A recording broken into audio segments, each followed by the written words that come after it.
Isto não é um símbolo do cristianismo. É uma adaptação pagã da cruz do zodíaco.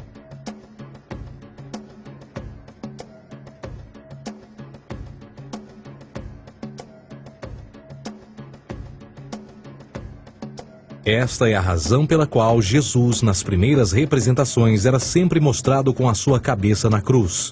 Jesus é o Sol, Filho de Deus, a luz do mundo.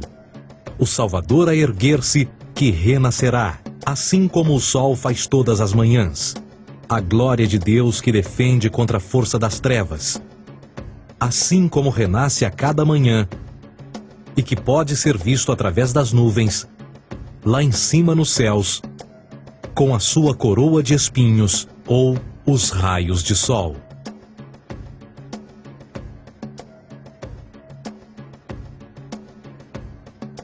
Agora, nas muitas referências astrológicas ou astronômicas na Bíblia, uma das mais importantes tem a ver com o conceito de eras. Através das Escrituras há inúmeras referências a essa era. Para compreender isto, precisamos primeiro estar familiarizados com o fenômeno da precessão dos equinócios.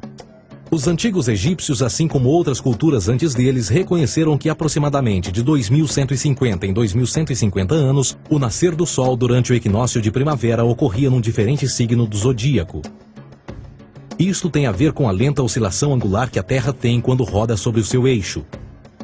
É chamado de precessão porque as constelações vão para trás, em vez de permanecerem no seu ciclo anual normal. O tempo que demora cada precessão através dos 12 signos é de 25.765 anos. Este ciclo completo é chamado também de Grande Ano, e algumas civilizações ancestrais sabiam disso. Referiam-se a cada ciclo 2150 anos como Era. De 4.300 a.C. a 2150 a.C. foi a Era de Touro. De 2150 a.C. a 1 d.C. foi a Era de Áries. E de 1 d.C. a 2150 d.C. é a Era de Peixes, a era que permanecemos nos dias de hoje. E por volta de 2150 entraremos na nova era, a Era de Aquários. Agora, a Bíblia refere-se por alto ao movimento simbólico durante 3 eras, quando se vislumbra já é uma quarta.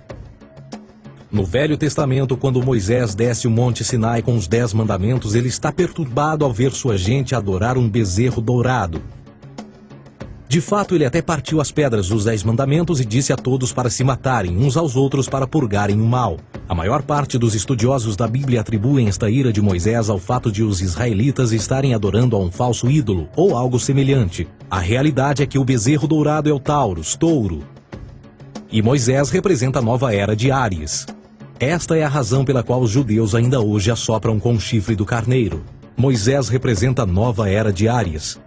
E perante esta, todos têm de largar a velha.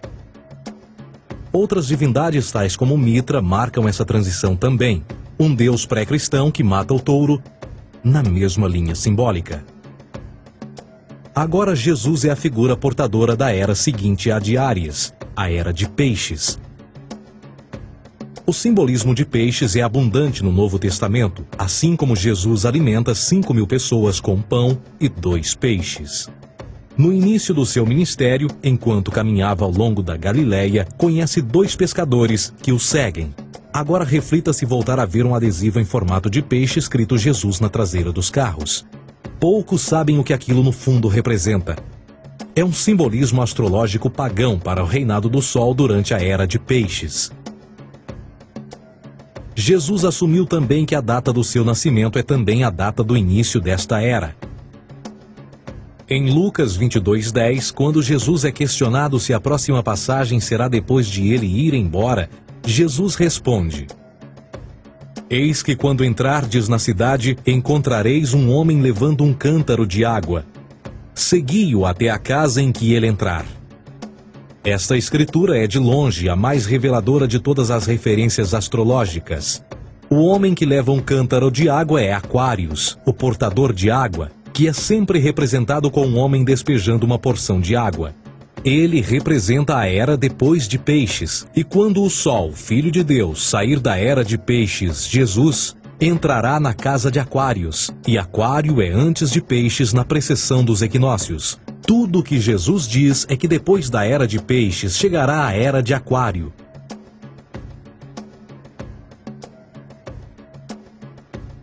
Agora todos já ouvimos falar sobre o fim do mundo.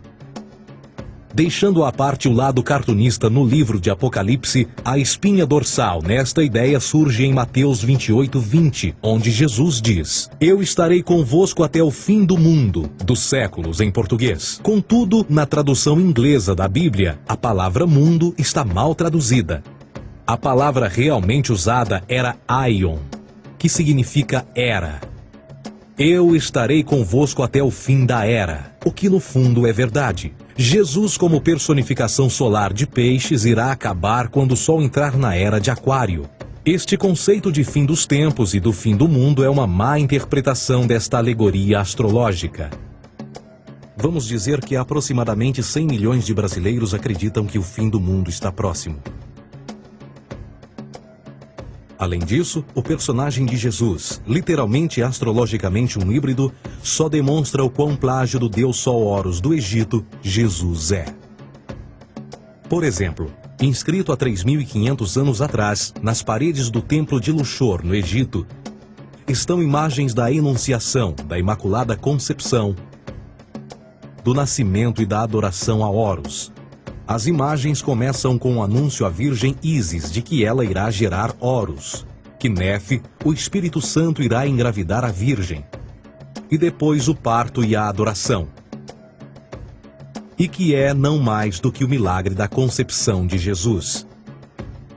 Na verdade, as semelhanças entre Horus e Jesus são flagrantes.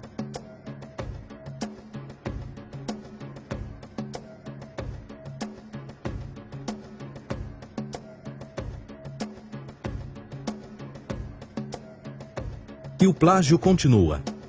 A história de Noé e da sua arca é tirada diretamente das tradições. O conceito de dilúvio é presente em todas as antigas civilizações, em mais de 200 diferentes citações em diferentes períodos e tempos. Contudo, não será preciso ir muito além da fonte pré-cristã para encontrar a epopeia de Gilgamesh, escrita em 2600 a.C.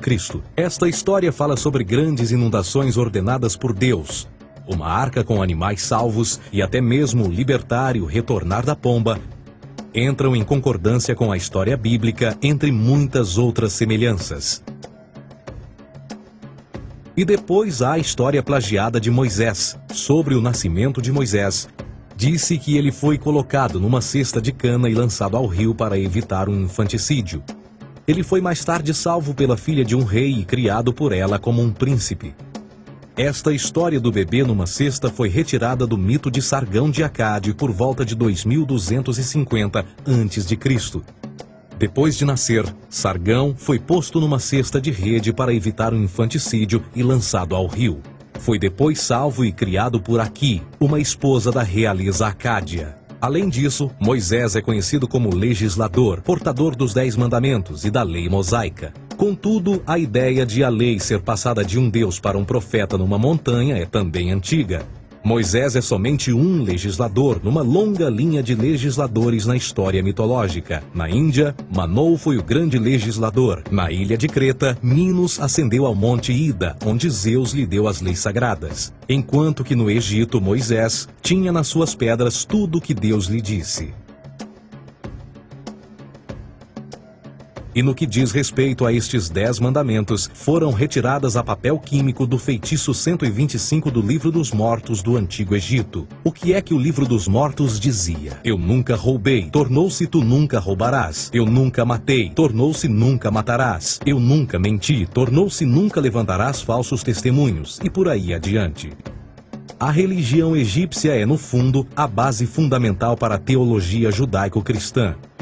Batismo, vida após a morte, julgamento final, imaculada concepção, ressurreição, crucificação, a arca da aliança, circuncisão, salvadores, comunhão sagrada, dilúvio, Páscoa, Natal, a passagem e muitas outras coisas e atributos são ideias egípcias, nascidas muito antes do cristianismo ou judaísmo.